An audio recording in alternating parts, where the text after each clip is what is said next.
Hey everyone, this is Chris with Elemental Play, and today I'm going to unbox the Fallout board game. I was very lucky. I was able to get my hands on it during a sale with GameStop, and they apparently weren't even able to ship all the copies because it was such high demand during that sale. So I just got this in, and I'm really excited about it. So why don't we start opening it, and we'll see what we have inside. I'm just going to crack off the shrink wrap here first.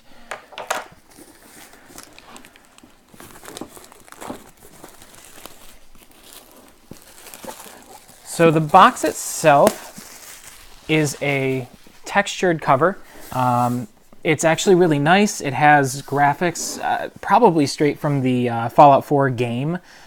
You can actually see on the side here that it has a picture of your Vault Dweller from 111 along with Dogmeat.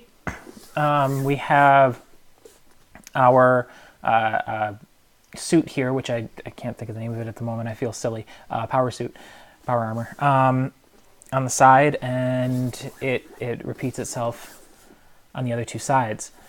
On the back, we've got kind of an overview of the game along with some pictures of the plastic characters that come with it. They're kind of neat little minis. So this game has a lot going on with it. I really like the looks of it, and I've been really excited to check this out. So let's take a look at what we have on the inside. Now this game is 1 to 4 players, which is cool. It's going to make it probably a little easier to learn once you get into it, just because you can actually play it on your own. So in here, let's see, we've got a promo book for other games. Some other board games from the same company. And this is from Fantasy Flight, of course. And then we've got our rule book. So this is an actual book, flip through style. Let's see if they did anything interesting with it. It looks like it has some of the kind of graphic elements from the actual games, so it sort of has that dystopian feel to it, the 50s style like they did with the actual video game. Kind of reminisces it here and there, so that's cool. It seems like a lot of this is built around Fallout 4, which is, I'm not going to lie, the only one I've played. A lot of people tell me I should play New Vegas, but I'm just not good at going back to older systems and replaying games. And I'm not a PC gamer. You can shun me if you like, I understand. So this also comes with a rules reference, which feels odd as I'm holding it because it's actually about the same size as the rule book itself. So I don't know how much easier this is actually going to make it. It looks like just a lot of words thrown together. But it looks like it does kind of go term by term, so you can just look things up if you have questions. Yeah, I see, your asset cards, camp action, things like that are all just in here, so you could just look them up. All right, so now for the actual game. First off, we've got all our pieces shrink wrapped together in a nice thick pile here. For anyone who likes punch outs, it looks like this could be a good go. Let's open this up and take a look at some of these. I'd like to do it without damaging them. Let's see if I can do that. I actually don't know if I've ever opened a board game where the punch-outs are sealed together like this. So I guess at least they won't be moving around, they won't be pre-punched. Whether that's good or bad, it's up to you. All right, so looks like we've got some map pieces. I don't know how to play the game, so I'm really just looking at this with you. You've got Nuka-Cola bottle caps, which you can pop out. Those are kind of cool. Let's see, more map tiles. I'm guessing this is going to be a lot of map tiles along with a few other assorted pieces here and there. Yeah, so here's some more map tiles, and then it looks like you've got your death claw, your flies. I can't remember the names of those guys. They were the big poisonous bugs. DNA strands, skulls. You've got your Mr. Handy. So you've got a few different references here, and then there are littler punch outs here too. So this is your Fallout guy, your little guide. This looks like a power armor suit. There's an A, an L, an I. So I don't know what a lot of these things are, but these are all little punch outs. I think if I bring it close, you can see it there. You can see the letters in the corners. So it looks like there might be a lot going on with this game, which is kind of fun. Some more of the same stuff. This looks like possibly score trackers, a special tracker of some sort. I'm not totally sure. There are 4 of the special trackers, and 4 of these other guys here as well, so I assume those are all for each player. It looks like these are punched really well too. These are falling out as I play with them, and that is normally a good sign of really good die cutting, if they just fall right out for you. There's also a little proof of purchase here. I don't know what that's about. Maybe it's a customer service policy that you can somehow redeem, although there's no I don't know, there's no code or anything on it. I don't know what that is. So interesting. All right, so next in the box here, so this is a pretty generic insert. I'm not normally too fond of that kind of insert because later when I try and put things back in, this is going to be a nightmare. We know that I'm not going to put this piece like this again, right? I'm gonna try and shove it in here somewhere, and it's going to be a pain. So this kind of insert is never super awesome. This is the kind of thing I see a lot of people replace with a foam core insert or something like that, because there's a lot of room in this box, but the space isn't being used efficiently. So this is something that you see a lot of Kickstarters address a little better. I don't know if this game was Kickstarted, but if it was, they might have missed the boat on that one. But other than that, it seems like all the pieces are pretty sturdy. So we've gotten here a bag of little pellets of some sort. Could be possibly power armor batteries or something like that. So we've got some dice. We've got a few different sides on that. It looks like you can take damage on each of your different body parts. Let me see if I can get the die right in front of the camera there. So that's kind of fun. We've got these little pieces here in a few different colors. These actually, looking at it now, they likely peg into this pegboard here so that you can fill up your special meter as a little counter. So those are actually pretty cool. And then there are these guys. I don't know what that's for. It looks like it comes apart, but we can check that out later. All right, next, the fun part. Here's our minis. Let's take a look at them. So we have here what looks like a mutant. We have a synth, I believe. I think that's a synth. Let's see. A nice power armor suit with a big boy gun. We've got Vault Dweller. I'm not... well, actually, she's probably just a Wastelander. Probably not a Vault Dweller, because our next guy here is definitely our Vault Dweller. So here he is, carrying the first weapon you get in the game. I don't remember the name of it, but I think we all remember grabbing that and shooting up our first building. All right. Now we've got a deck of cards here. They come in a bag, so that I actually really like. Storing your cards in bags is much better than rubber banding them, because they do begin to take some wear from rubber bands as they sit like that. So bags are always better. So let's see here. We've got, I don't know how well you can see that. I think I have it about as focused as I can get it, unfortunately. I'll try to work with it. But we've got some different kinds of cards. So these ones all have a little black stripe across the top.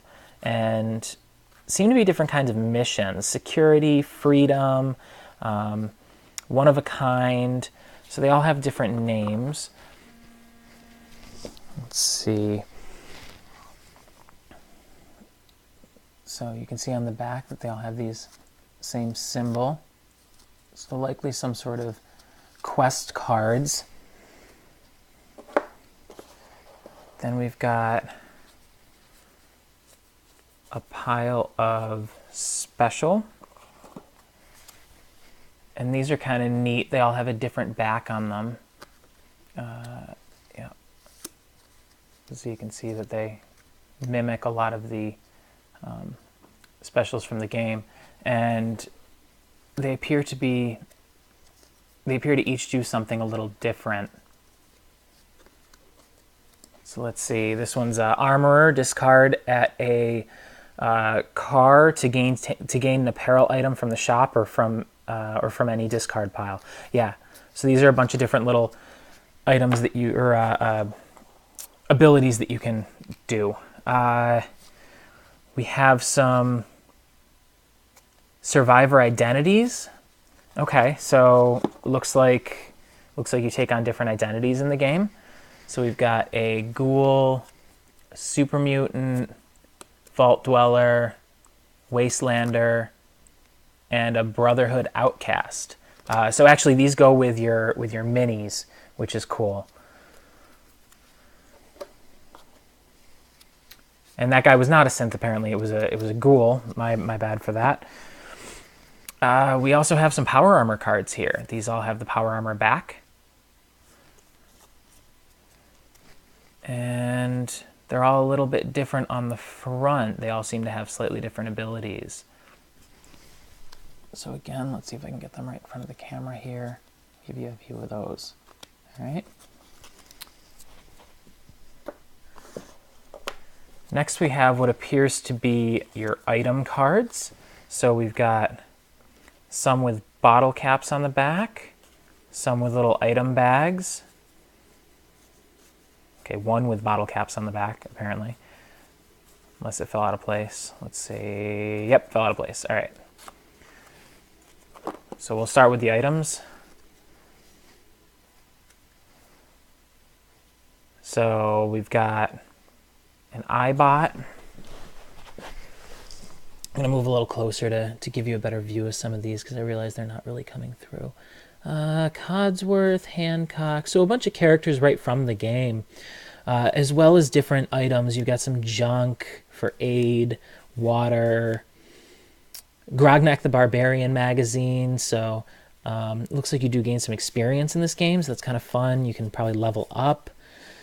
Comex, all items you probably recognize from playing the actual game. Those are very neat. Next, we've got our Nuka-Cola cap cards.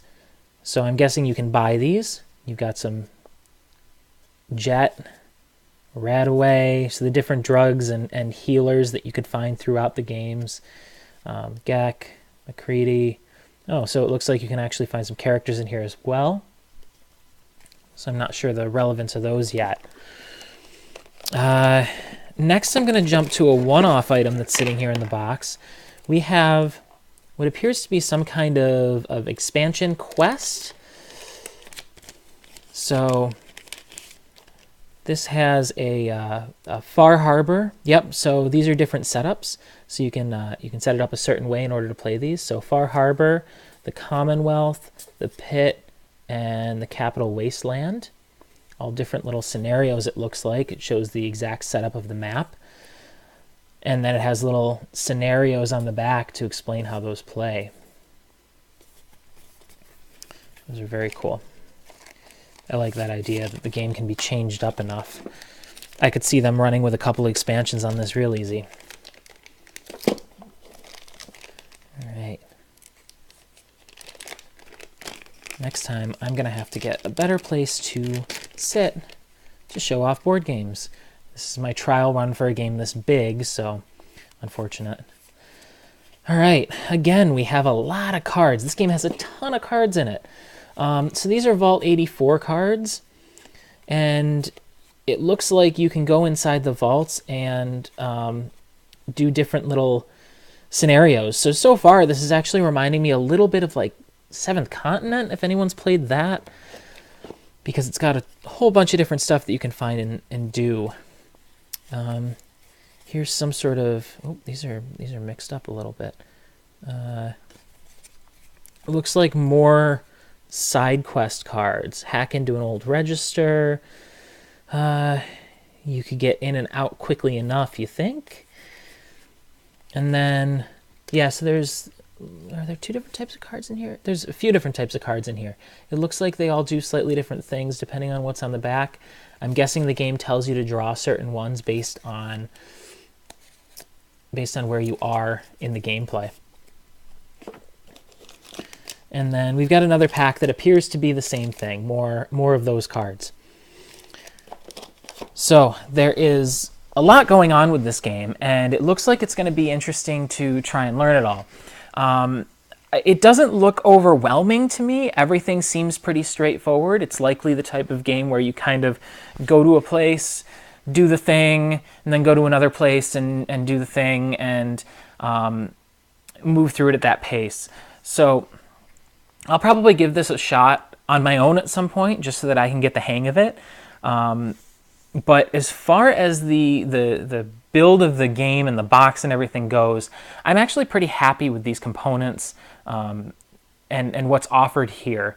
There's not an overwhelming amount of pieces. It's pretty straightforward that, okay, there's cards that do different things. They're pretty well separated. I don't see any real issues with color blindness, if that's something you're concerned about, with the exception of these Nuka-Cola caps. But it looks like on the back they are separated out, so they're different point values based on the color. So I assume these are not hidden since they're different colors anyway, and say different things on the other side. So there's no way to hide those. So you can just flip them over, and you'll know what's going on with those. Okay, you know what? We might have a concern with these. We've got 4 different colors on these little arrows here. I don't know what they're for. Hopefully it's not something that's too hard to differentiate or too necessary to differentiate, because that could be a little bit of an issue. But that's the Fallout board game. I'm going to give this a shot sometime in the near future, and I'll make an update to let everyone know what I think. So thank you for watching. Again, this is Chris with Elemental Play. Make sure to like and subscribe to my YouTube channel. Check out my Twitter account. I always try and update whenever a new video comes out, and I try to drop things in there that might be of interest to other board gamers, video gamers, TCG players. So I'm here, and thank you for watching. I really appreciate everyone who has already subscribed and takes the time to watch these videos. I hope you enjoy them as much as I enjoy making them. So thank you, everyone. I hope to see you again.